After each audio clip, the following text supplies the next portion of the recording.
얼굴은 마음의 창이라는 말이 있습니다. 이 말은 마음의 그 상태가 얼굴로 나타난다는 그런 의미입니다. 오늘 본문 마지막 절 우리가 읽었는데요. 15절에 보니까요. 스데반 집사는 공회원들의 고발과 박해 속에서도 천사의 얼굴을 하고 있었다라고 기록하고 있는데요. 그는 어떻게 이렇게 어려움 속에서도 그런 얼굴과 그런 마음을 할 수 있었을까요? 오늘 말씀을 통해서 그 이유를 함께 알아보고 은혜 나누도록 하겠습니다. 오늘 본문의 말씀 앞부분인 5장 말씀을 보면요. 초대교회 성도들은 날마다 성전에 있든지 집에 있든지 예수는 그리스도라고 가르치고 전도하였습니다. 그래서 예루살렘 교회는 예수 그리스도를 믿고 하나님 예수님께로 돌아오는 제자들이 점점 많아지고 있는 그런 상황이었습니다. 그때 교회 내부에서는 작은 문제가 발생하였습니다. 그것은 헬라파 유대인들이 히브리파 사람들을 원망하는 것이었습니다. 그를 원망하는 이유는 헬라파 유대인들이 과부들이 매일 구제에서 제외되었기 때문이었습니다. 우리 1절 말씀을 다 같이 합독하시겠습니다. 시작. 그때의 제자가 더 많아졌는데 헬라파 유대인들이 자기의 과부들이 매일 구제에 빠짐으로 히브리파 사람을 원망하니. 자, 당시 이 초대교회에는 의지가 할 데가 없는 그런 가난한 사람들, 힘없는 사람들을 돕고 특별히 생계 유지가 힘들었던 그 과부들은 매일 구제의 대상이 되었습니다. 그런데 헬라파 과부들은 언제부턴가 그 구제에서 매일 조금씩 빠지게 되었고 제외되기 시작하였습니다.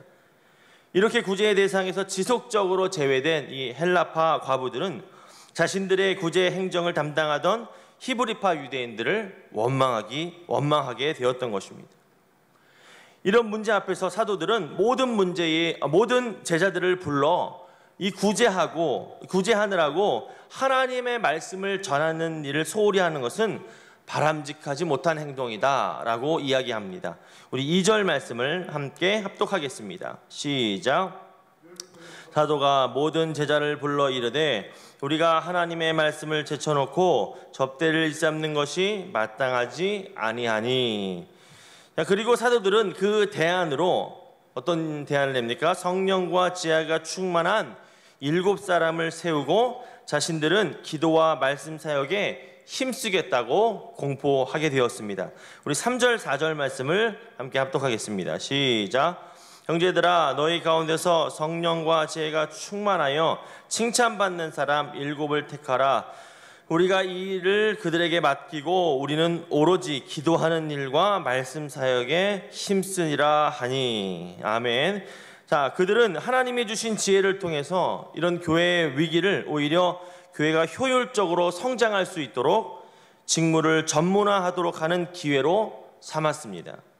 그리고 그들은 자신의 본연의 직무인 말씀을 전하는 일과 기도하는 일에 집중하도록 하였습니다. 이런 사도들의 제안에 온 성도들은 기뻐하며 성령과 지혜가 충만하여 칭찬받는 사람 7명을 택하여 사도들 앞에 세우고 사도들은 그들을 위해서 기도하고 안수하였는데요. 우리 5절 6절 말씀 함께 합독하겠습니다. 시작. 온 무리가 이 말을 기뻐하며 믿음과 성령이 충만한 사람 스데반과 또 빌립과 브로고로와 니가노르와 디몬과 바메나와 유대교에 입교했던 안디옥 사람 니골라를 택하여 사도들 앞에 세우니 사도들이 기도하고 그들에게 안수하니라. 아멘. 자, 이렇게 교회 내부의 문제가 해결되고 안정을 어느 정도 찾게 되자 교회는 다시 하나님의 말씀이 점점 왕성해지고 제자의 수가 늘어갔다라고 성경은 기록합니다. 게다가 적대적이었던 그런 제사장들이 회심하면서 예수님을 믿고 하나님의 말씀에 복종하게 되었습니다. 우리 7절 말씀 함께 합독하겠습니다. 시작. 하나님의 말씀이 점점 왕성하여 예루살렘에 있는 제자의 수가 더 심히 많아지고 허다한 제사장의 무리도 이 도에 복종하니라. 아멘. 자, 당시 사도들은 교회가 빠르게 이렇게 성장하면서 사도들이 감당해야 하는 부분이 많아지기 시작했습니다. 그래서 이 사도들은 구제와 행정 또 다른 기타 업무에 시간을 뺏기면서 기도하는 시간과 말씀으로 섬기는 것들에 소홀하게 되었던 것이었습니다. 그러나 이제 사도들은 자신들이 집중해야 될 본연의 직무가 무엇인지 깨닫고 하나님의 지혜로 집중해야 될 곳에 힘을 주어서 나갔을 때 그 교회는 안정을 되찾고 하나님의 말씀은 점점 왕성하여지며 종국에는 제자들까지 하나님의 말씀에 복종하는 그런 놀라운 영적 부흥이 계속해서 일어나게 된 것이었습니다. 이제 본문은 한 사람에 대해서 집중합니다. 그 집중된 한 사람은 선출된 7명의 집사 중에 한 사람인 스데반이라는 사람이었습니다. 그는 사도가 아님에도 불구하고 은혜와 권능이 충만하여서 큰 기사와 표적을 행하였다고 오늘 말씀은 이야기하고 있는데요. 우리 8절 말씀을 함께 합독하겠습니다. 시작. 스데반이 은혜와 권능이 충만하여 큰 기사와 표적을 민간에 행하니. 아멘. 자, 스데반 집사는 읽은 말씀과 같이 은혜와 권능이 충만한 그런 사람이었습니다. 은혜와 권능이 충만하다는 것은 우리가 5절 말씀에서 초대교회에 뽑힌 7 집사들이 믿음과 성령으로 충만하였던 사람이라는 것과 같은 의미라고 할 수 있습니다. 그러므로 스데반 집사가 큰 기사와 표적을 이룰 수 있었던 비결은 바로 그에게 큰 믿음이, 하나님을 믿는 그 믿음이 있었고 성령으로 충만한 사람이기 때문이라고 할 수 있습니다. 초대교회가 하나님의 말씀을 가르치는데 집중한 것으로 볼 때 스데반 집사는 사도들의 가르침에 잘 자란 그런 열매와도 같은 성도라고 할 수가 있겠습니다.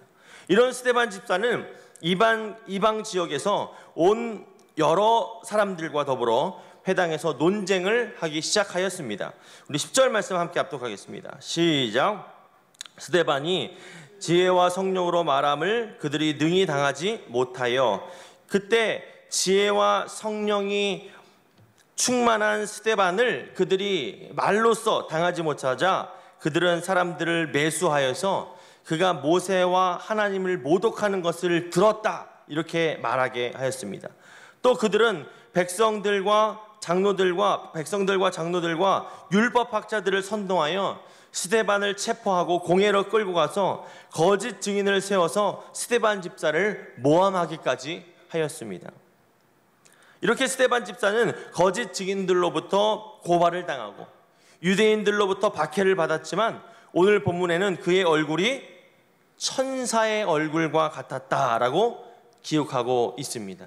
우리 15절 말씀을 함께 합독하겠습니다. 시작. 공회 중에 앉은 사람이 다 스데반을 주목하여 보니 그 얼굴이 천사의 얼굴과 같더라. 아멘. 할렐루야. 유대 종교 지도자들이 이 스데반을 공격하는 것은 11절 말씀과 같이 그가 모세와 하나님을 모독한 것과 13절에 나오는 것과 같이 거룩한 곳, 즉 성전과 율법을 거슬러 말았기 때문이었습니다. 구약의 율법에 의하면 하나님을 회방하거나 모독하는 자는 돌에 맞아 죽는 그런 형벌이 있었기 때문에 유대 지도자들은 이 스데반을 신성 모독의 죄를 덮어 씌워서 제거하려고 하였던 것이었습니다. 그러나 이런 공격과 박해를 받는 그 스데반은 전혀 위압당하지 않고 마치 천사의 얼굴을 하고 있었습니다. 여기서 천사의 얼굴과 같았다는 그런 표현은 그의 얼굴에 아주 광채가 나고 위엄이 가득했다라는 것을 의미합니다. 그러므로 스데반의 얼굴이 천사와 같았다는 것은 그 얼굴이 성령의 충만함과 하나님과 함께 하심으로 인해서 광채가 가득하며 스데반을 보는 모든 사람들이 분명하게 느낄 수 있을 만큼 압도할 만한 그런 위엄으로 그가 가득 차 있었다라는 것을 의미하는 것입니다. 그리고 이것은 그의 마음이 그런 전쟁과 같은 지금 상황 속에서 평온하고 담대하였다는 사실을 의미합니다.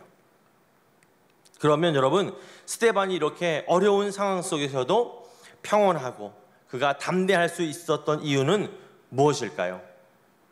그것은 바로 스데반이 하나님과 함께 하였기 때문이며, 다시 말하면 하나님을 믿는 큰 믿음과 성령으로 충만했기 때문이라고 할 수 있겠습니다.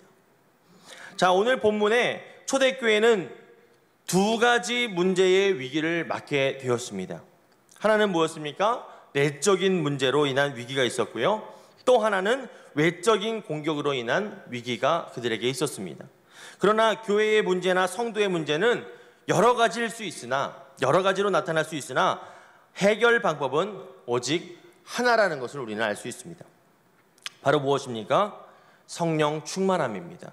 성령으로 충만한 사람들이 모든 문제를 이기고 돌파할 수 있는 것입니다.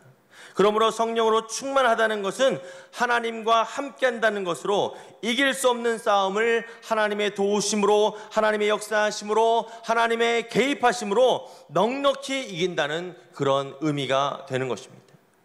이 성령 충만을 구체적인 방법으로 풀어서 얘기한다면 오늘 말씀과 기도에 힘쓰는 성도들의 모습이라고 할 수 있었습니다. 오늘 본문의 초대교회의 문제는 말씀과 기도에 집중했을 때 해결되게 되었습니다. 분열이 발생했을 때 사도들은 말씀과 기도에 집중하기 위해 7집사를 뽑았습니다. 7집사를 뽑았다고 해서 그들이 교회 구제 등 모든 행정 업무만 도맡아 한 것이 아니었습니다. 그들은 사도의 가르침을 받아서 말씀과 기도에 최선을 다했을 것입니다.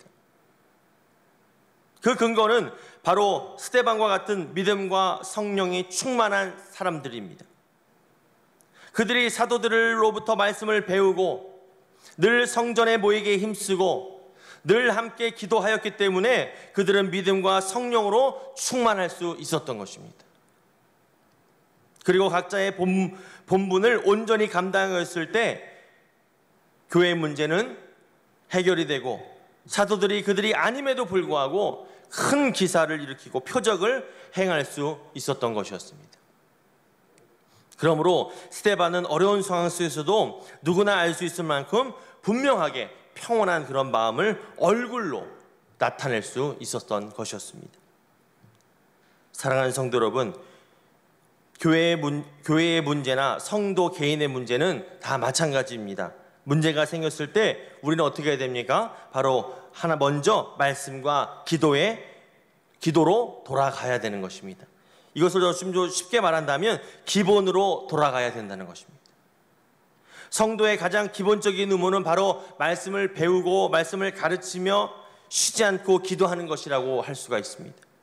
그러면 어떤 문제도 우리는 그 기본을 잘 집중하고 있으면, 잘 붙잡고 있을 때 우리는 넉넉히 승리할 수가 있는 것입니다. 우리가 지금은 모일 수가 없지만 각자의 자리에서 말씀과 기도라는 성도의 기본에 충실함으로 성령 충만하셔서 늘 승리하는 신앙생활 하시는 여러분들 되시기를 예수님의 이름으로 축복드리겠습니다. 축복드리겠습니다. 기도하겠습니다.